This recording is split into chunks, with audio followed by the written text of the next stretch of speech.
My name is Vince McIntyre. And your age? I'm 67 years old. And where were you born? I was born in the west of Ireland. I'm a farmer, and I do woodworking, various, a jack of all trades, you might as well call me, yeah. How long have you lived here? I've lived here since 1979.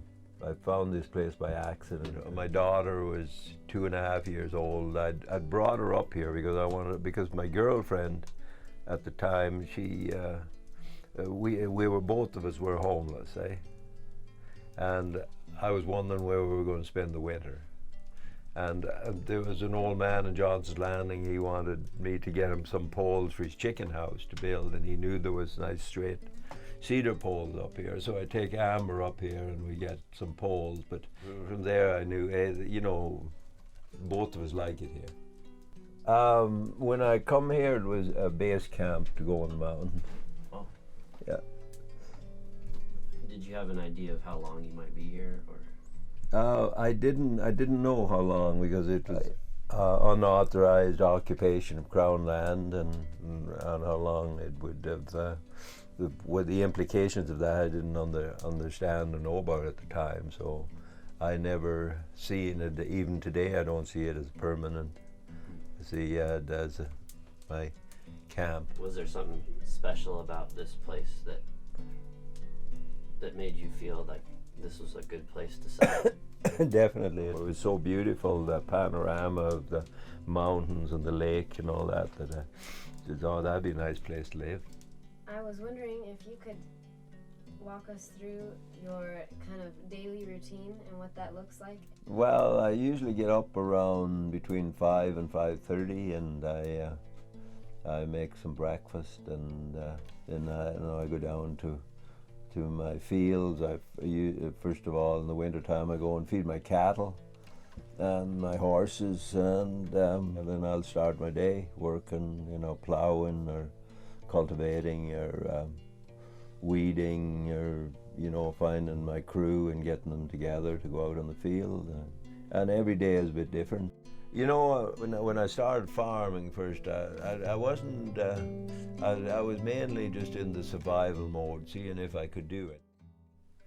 And I wasn't really super aware of why I was doing it. It was just something that was in me. So I decided that I'm going to try and make a living at this, and I'm going to do it with horses. A lot of people, I find that with their first introduction to the horse, they treat it like a machine. Like you say whoa and the brakes are on, And to me, it's more like being on a boat in rough water, that there's always movement going on, and you always have to be in touch with the movement.